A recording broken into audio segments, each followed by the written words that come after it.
ناظرین گرامی السلام علیکم ورحمۃ اللہ وبرکاتہ۔ میں ہوں آپ کا میزبان انصار عزیز ندوی اور آپ اس وقت سیدھی بات ٹی وی چینل کے خصوصی پروگرام ذکر میرے حبیب کا صلی اللہ علیہ وسلم دیکھ رہے ہیں۔ ناظرین گرامی الحمدللہ یہ ذکر میرے حبیب کا پروگرام کی 89ویں قسط ہے۔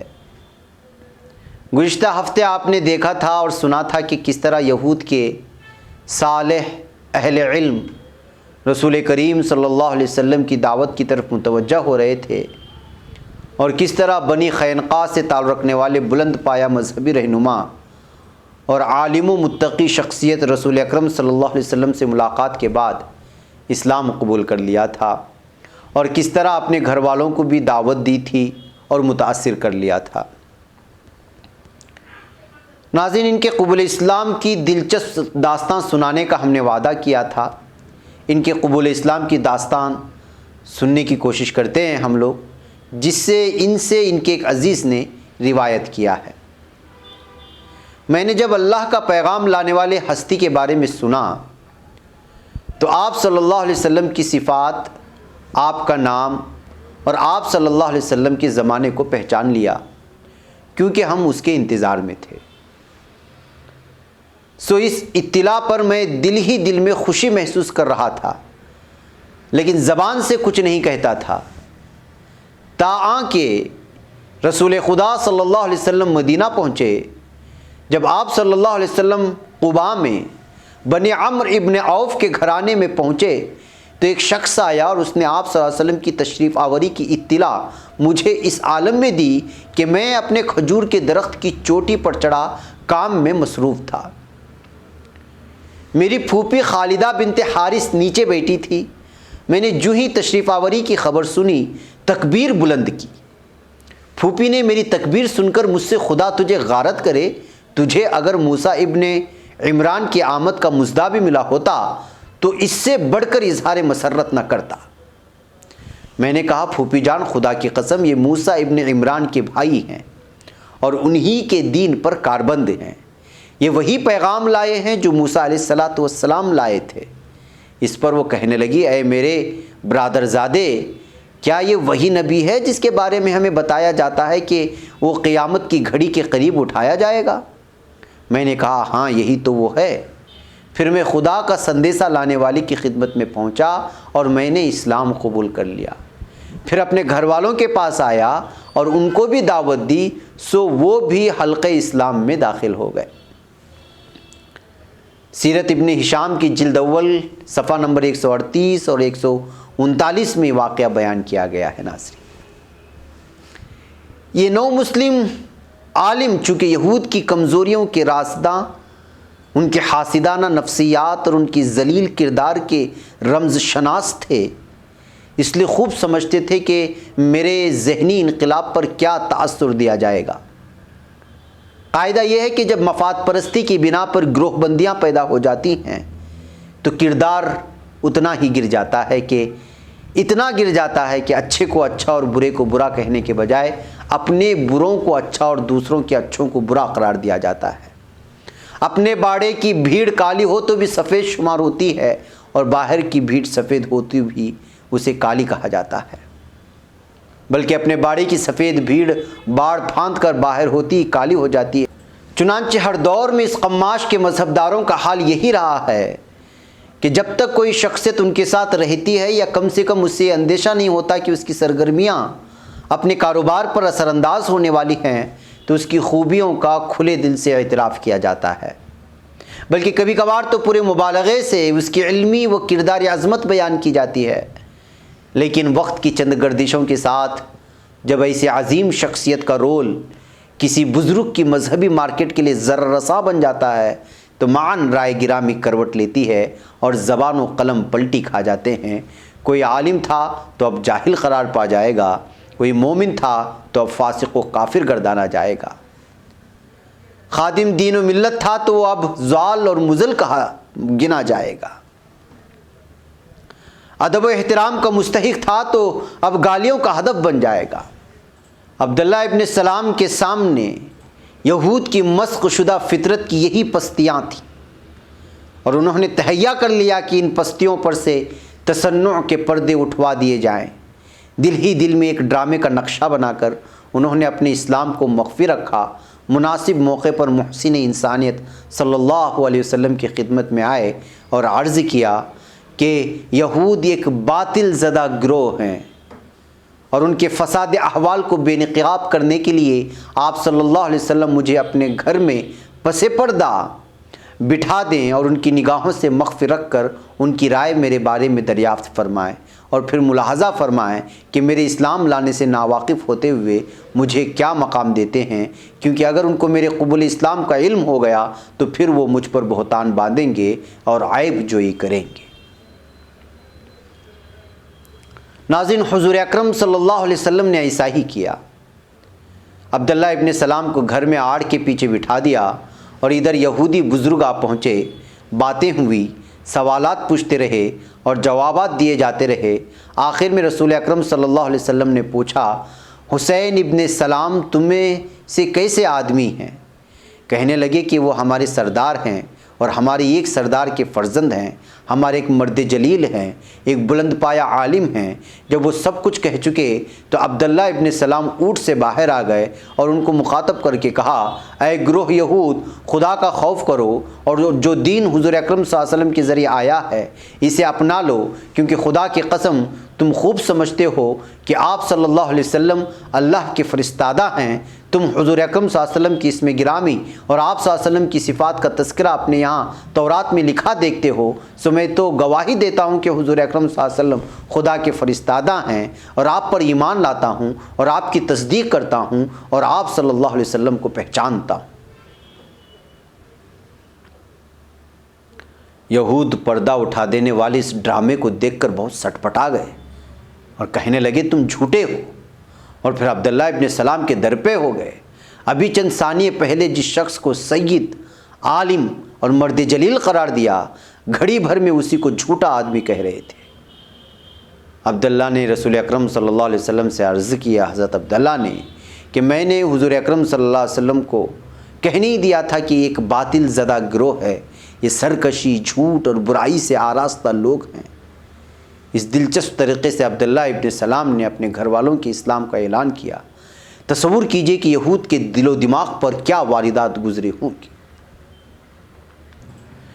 ناظرین، ایسا ہی ایک واقعہ مشہور بزرگ و عالم مخیریق کا ہے جو بعد کے دور میں پیش آیا، یعنی یوم احد پر۔ یہود میں سے یہ صاحب بہت مالدار بھی تھے اور کھجوروں کے باغات کے مالک بھی تھے۔ اپنے علم کی بنا پر حضور اکرم صلی اللہ علیہ وسلم کی صفات سے وہ آپ صلی اللہ علیہ وسلم کو پہچان گئے تھے، یہاں تک کہ یوم احد آ گیا اور اتفاق سے اسی دن یوم سبت پڑتا تھا۔ کسی مجلس میں انہوں نے کہا کہ اے گروہ یہود، خدا کی قسم تم جانتے ہو کہ محمد صلی اللہ علیہ وسلم کی مدد کرنا تم پر لازم آتا ہے۔ ان کا مدعا یہ تھا کہ اہل شرک کے مقابلے میں مسلم جماعت کی امداد اصولاً تم پر واجب ہے۔ دوسرے بروئے معاہدہ تم اس بات کے پابند ہو کہ پیش آمدہ تصادم میں اس حلیف طاقت کا ساتھ دو، یعنی جنگ احد میں۔ اس پر جو جواب یہود نے دیا وہ حیلہ باز اور نکتہ طراز مذہبی ذہن کی گھناؤنی تصویر کو پوری طرح سامنے لے آتا ہے۔ کہنے لگے کہ آج کا دن تو یوم سبت ہے۔ اس جواب پر درستی سے مخیریق نے کہا، کوئی سبت نہیں ہے تمہارے لیے۔ پھر اس فرض شناس مجاہد نے ہتھیار سنبھالے اور شہر سے میدان احد میں رسول اکرم صلی اللہ علیہ وسلم سے جا ملے۔ جاتے ہوئے اپنے اہل خاندان سے یہ بات طے کرتے گئے کہ اگر میں آج مارا جاؤں تو میرے اموال رسول اکرم صلی اللہ علیہ وسلم کی سپرد کر دیے جائیں اور وہ اللہ کی رہنمائی کے تحت جس طرح چاہیں ان میں تصرف کریں۔ چنانچہ جانباز میدان میں کام آ گیا اور اس کے ترکہ کو رسول اکرم صلی اللہ علیہ وسلم نے اپنے قبضے میں لے کر کے صرف کیا۔ ناظرین، اسلام کی اس فاتحانہ یلغار پر یہود کی فاسد مذہبیت کا جو باطنی رد عمل تھا، اس کا اندازہ اسی سلسلے کے ایک دلچسپ واقعے سے ہو سکتا ہے کہ حضرت صفیہ بنت حی بن اخطب یہ رودات بیان کرتی ہیں کہ میں اپنے والد اور چچا کی نگاہ میں ساری اولاد سے زیادہ چہیتی تھی، لاڈلی تھی، اور دونوں ہمہ وقت ساتھ رکھتے تھے۔ جب رسول اکرم صلی اللہ علیہ وسلم مدینہ آئے اور قوا میں قیام فرمایا تو میرے والد حی ابن اخطب اور چچا ابو یاسر ابن اخطب منہ اندھیرے ملاقات کے لیے گئے۔ لوٹے تو غروب آفتاب کا وقت تھا۔ معلوم ہوتا تھا کہ بہت تھکے ماندے اور پریشان خاطر ہیں۔ وہ بہت دھیمے انداز سے چلے آ رہے تھے۔ میں معمول کے مطابق مسکراتی ہوئی ان کی طرف متوجہ ہوئی، لیکن بخدا پریشانی کے مارے دونوں میں سے کسی نے میری طرف التفات نہیں کیا۔ میرے چچا ابو یاسر والد سے کہہ رہے تھے، کیا یہ وہی پیغمبر موعود ہے؟ والد نے کہا، ہاں۔ اس پر چچا نے دریافت کیا، پھر اس کے لیے تمہارے دل میں کیا جذبہ ہے؟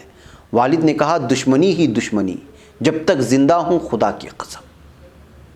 ناظرین، یہ تھا یہود کا اصل ذہن، یعنی خوب سمجھتے ہیں کہ ان کے سامنے آنے والا داعی حق ہے، خدا کا پیغام لانے والا ہے، اس کا ہر بول اس کی سچائی پر گواہ ہے، اس کا پورا کردار اس کے مرتبے کو نمایاں کر رہا ہے، اس کا چہرہ اور اس کی وجاہت اس کی نبوت کی ترجمانی کر رہی ہیں۔